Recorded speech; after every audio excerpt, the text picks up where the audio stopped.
bio information that was sent out, so I don't want to repeat any of that in introducing myself, but I will reiterate that I come from a family where my mom was a special education teacher for 32 years. My dad was in the military, retired general officer, 36 years.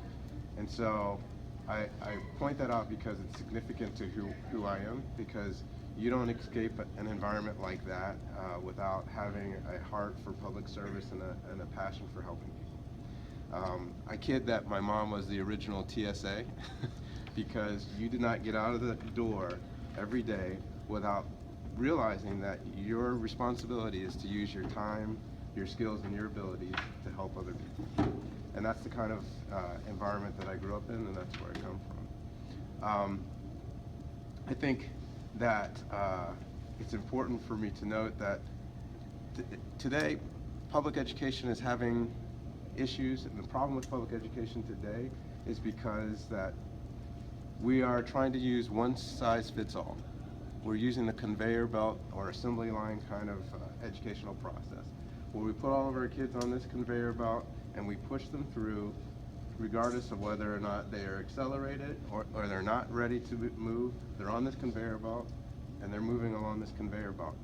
And that process or that way of thinking lends itself to this idea that you have to test. So being an engineer, I get it, because the idea is you have an assembly line, and when it comes off the assembly line, you test it. And if it fails, then you fix the process. You test it, and it fails, you fix the process. But that doesn't work in public education. It does not work in education. One of the most powerful forces of mankind is this idea of choice. And on a society level, we get that. I mean, we believe in choice and democracy. I mean, that's a critical element of democracy, choice. We believe in choice in relationships. We should be able to choose who our mates are. We believe in choice in terms of economics. We choose one product over another product, and that's what drives money in the world. But for some reason, when it comes to K-12 education, we don't have this idea that children should learn or choose to learn. One of the things that I learned growing up in my mother's classroom, because on the days that our school systems didn't line up, I went to work with my mom.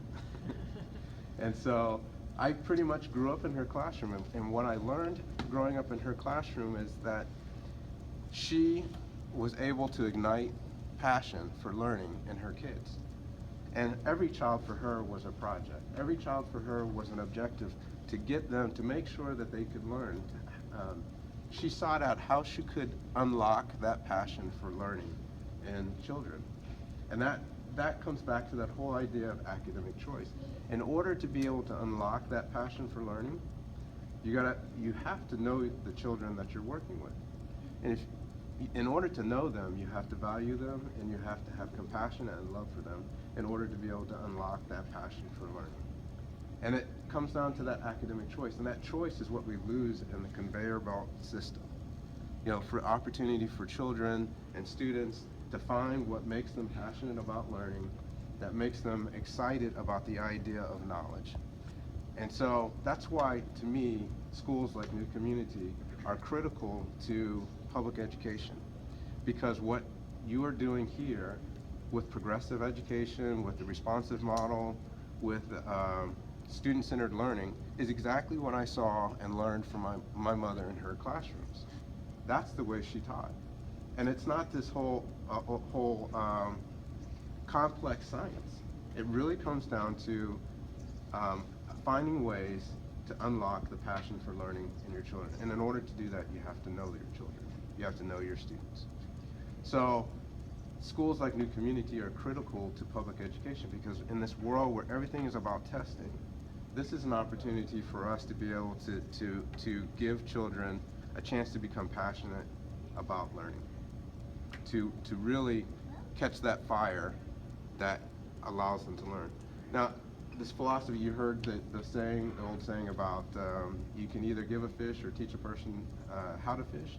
I mean, that's really important, because it's like teaching hunting. You can either sit an animal down and force feed them processed food, or you can teach them how to hunt. And the process of learning how to fish or learning how to hunt, it has been proven statistically, experimentally, that's how you develop critical skills, critical thinking skills, that process.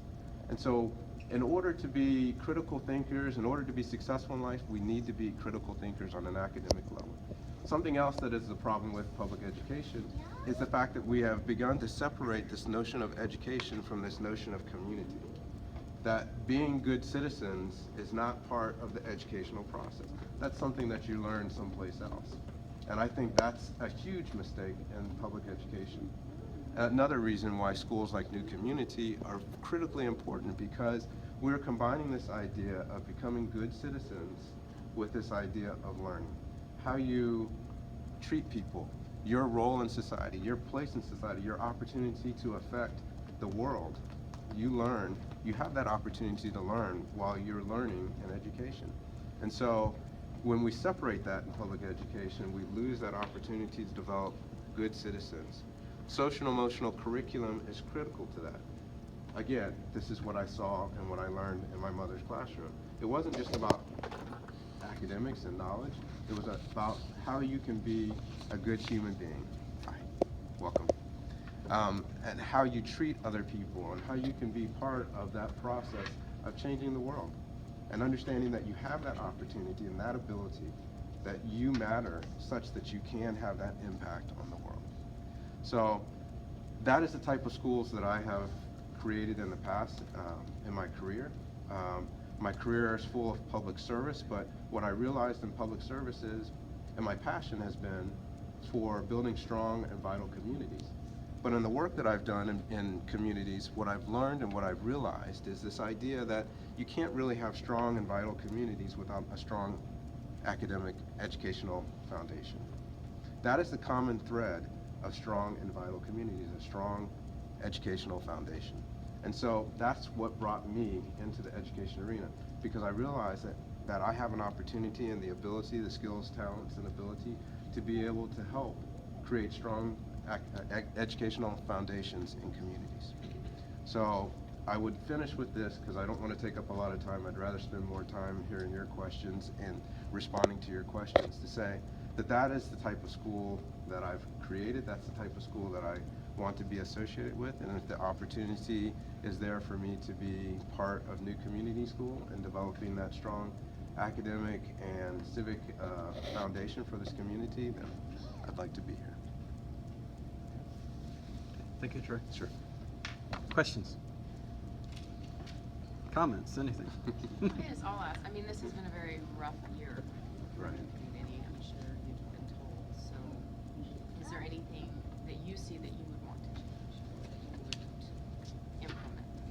Sure. So, I've had an opportunity to interact on a very shallow level with the school, with the staff, and with some of the parents. So, I take that into consideration in my response.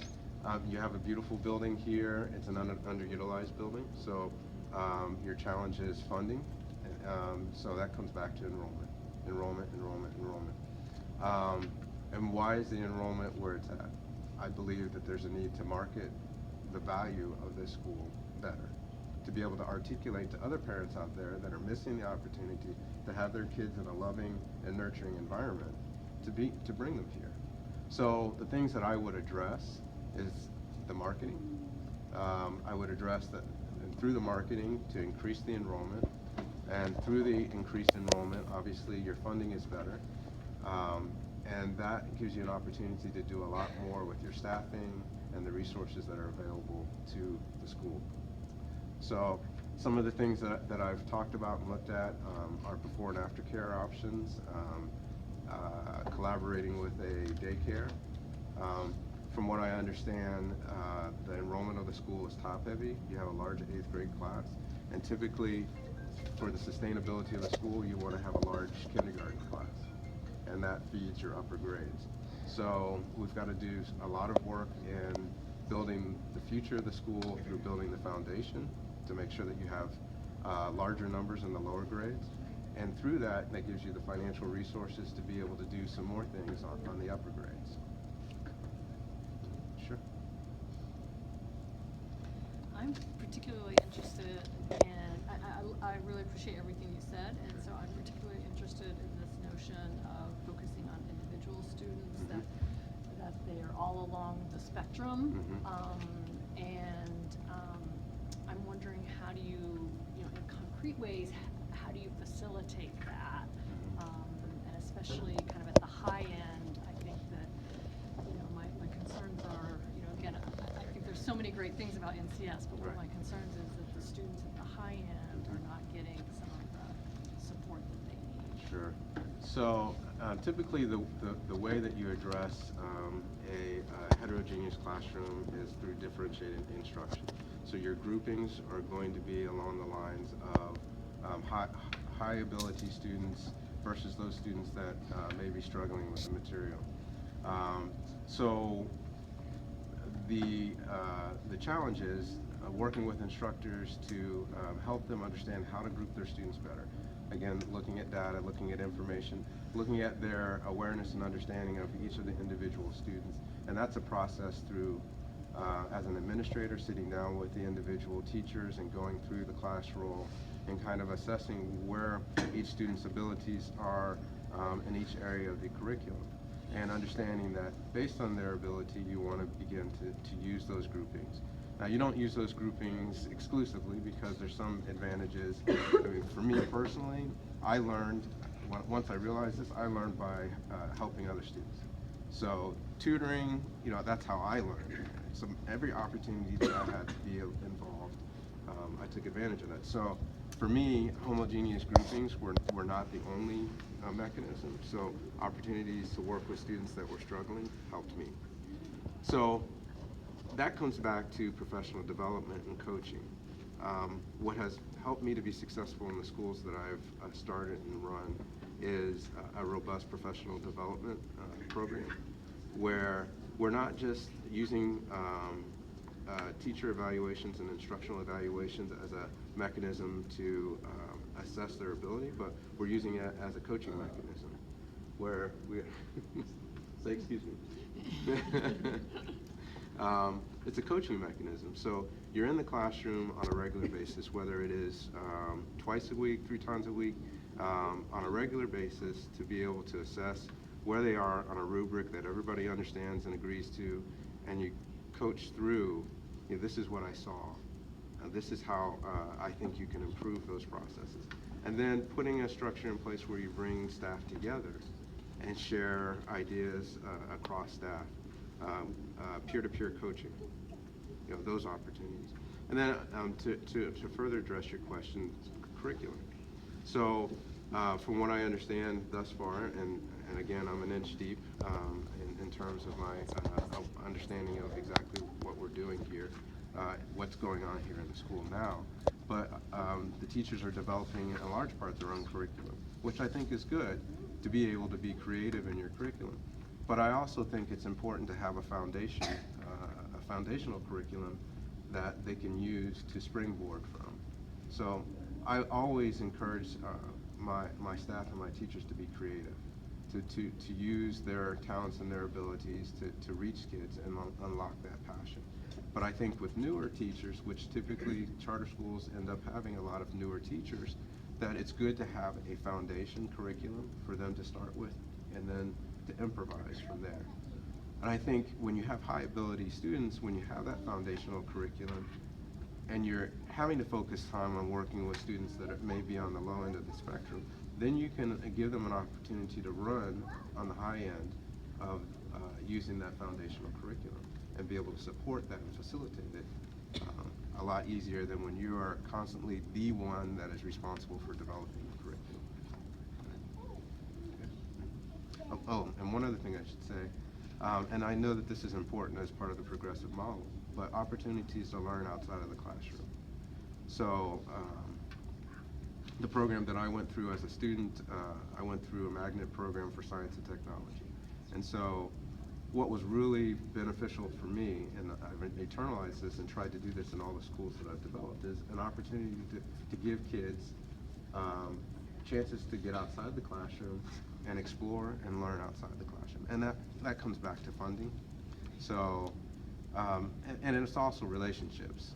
There's 2 parts to that. You go out in the community and you develop those relationships with places and facilities and business partners that will allow students to get outside the classroom and learn.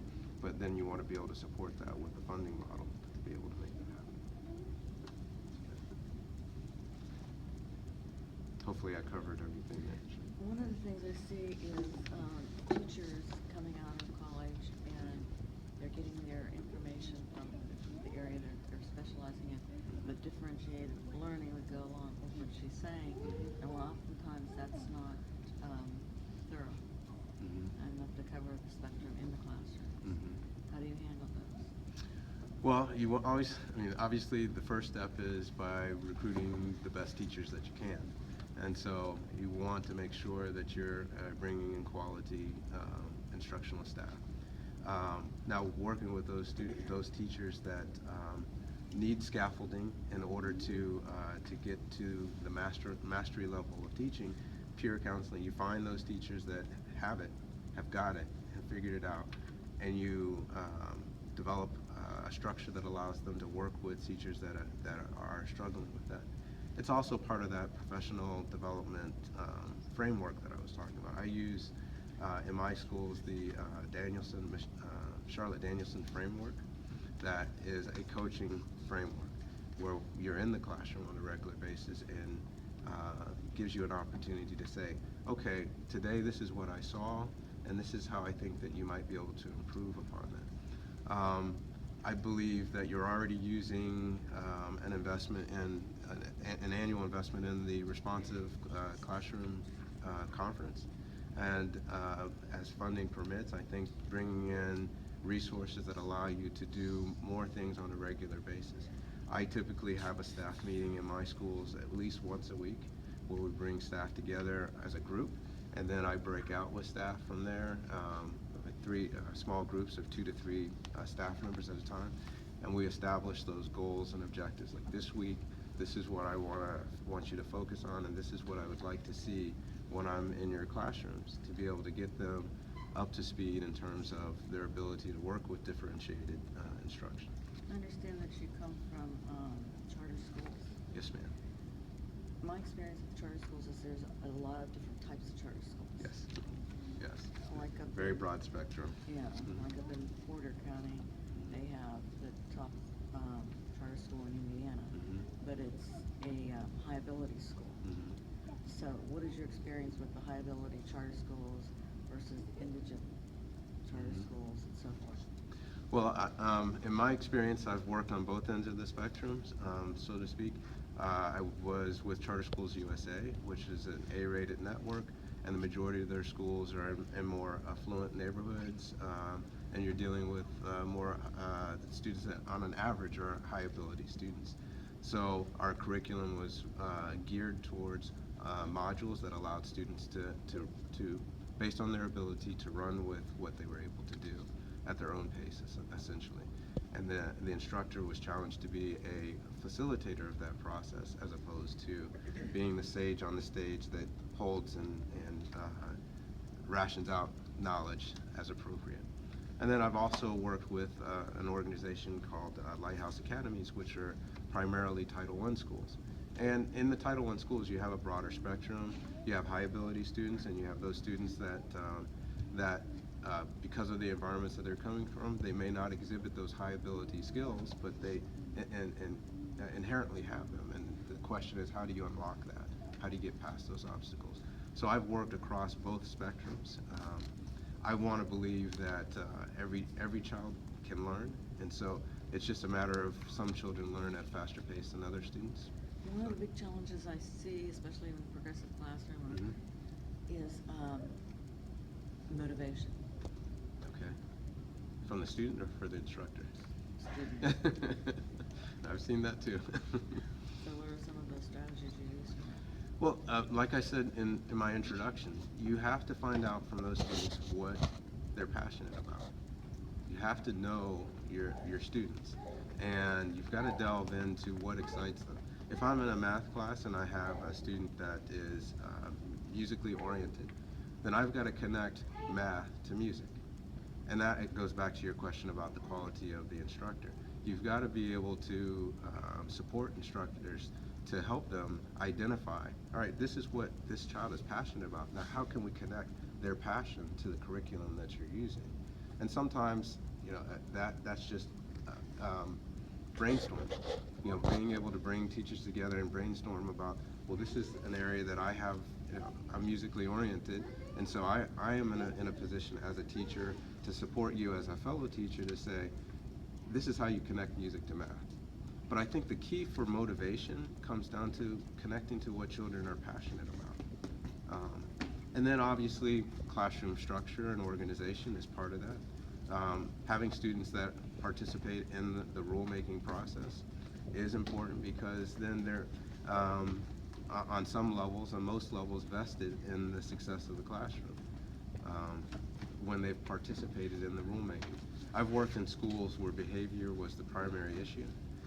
I don't see that, at least in my exposure to this school, that you've got a number of well-behaved students, and I'm sure that there's issues, but once you get past behavior being a distraction in the educational process, then it's really about unlocking that passion for that particular student, to motivate them, to give them challenges that they have an opportunity to be successful at, and build their confidence. And when they build their confidence about something that they're passionate about, then that's what motivation is. I think sometimes it's difficult to find the passion of some students. They, especially the younger kids, they're not really developed a whole lot to have a specific thing.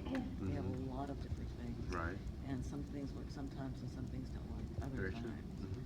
I know in junior high I worked with a kid who was into skateboarding. I'll never forget this. I spent hours on skateboarding. I could be a master on it. Mhm. And he did a PowerPoint presentation, and that really helped him in his class. But a lot of times you don't have the opportunity to do that. Mhm. You really have to figure out what's really the passion, but sometimes it's hard to find that. Yes, and that's the challenge. Parents really need to help Right. identify that. Right. And I should have mentioned that. To me, every student is a team effort. It's the teacher, it's the parent, it's the administrator, and the community. So we're all part of that child's success team in order to make sure that that child is successful. So, I mean, I talked a lot about knowing the student, but you really can't know the student unless you're engaging the parent. I mean, 75% of learning goes on outside the classroom. We have an opportunity to move the needle on learning 25% with the time that we have in the school. So we have to take advantage of opportunities to work with parents and work with students beyond just the doors of this building, this school. So. I think as the years go by, it gets more challenging for parents, where parents are working 2 jobs, Mhm. both parents are working. Right. It's very difficult Right. to engage with the student and be able to develop a lot of things. Right. I don't know what some of the other parents think. Well, if I end up being here in this position, you might hear me knocking on your doors. That's one of the things that is the hallmark of the schools that I've been involved with. You know, you can't just sit back and expect and depend on parents to come here. I mean, you are here. That's fantastic. But for those parents that aren't here, I can't say, well, they're not here, so it's their problem. No, because in order for me to be successful in educating that child, that parent has to be involved. So that means that I have to go to that parent, and that's what I have to do. And I encourage my staff to do the same things. I've seen a lot of things where, I know the local Head Start programs have parents every month. They have a potluck supper, and then they bring in speakers and stuff, and they break out in small groups. That's a I think fantastic parent idea. education, Mhm. parent social groups with the families and support. I agree. That's a fantastic idea. So, and in some schools you have a PTA that facilitates that. Right. But you know, that interaction is vital interaction. And in smaller schools, there's no reason why you can't do that. I mean, everybody has an opportunity to know each other and know each other's children. So those types of social interactions where you can include opportunities for parent education make all the sense in the world. The other thing I've seen is, and I've used this before, is parents are always concerned about just their own child. And sometimes what I've done is I've had those parents work with other students so that they can see what other parents are going through and offer helps or strategies that have worked for them. Right. So parents also, just like the teachers need to have peer-to-peer, parents need to have that too. And what I've tried to do in my schools is along the lines of the social emotional curriculum. We put our students through that, but we don't do similar things for staff.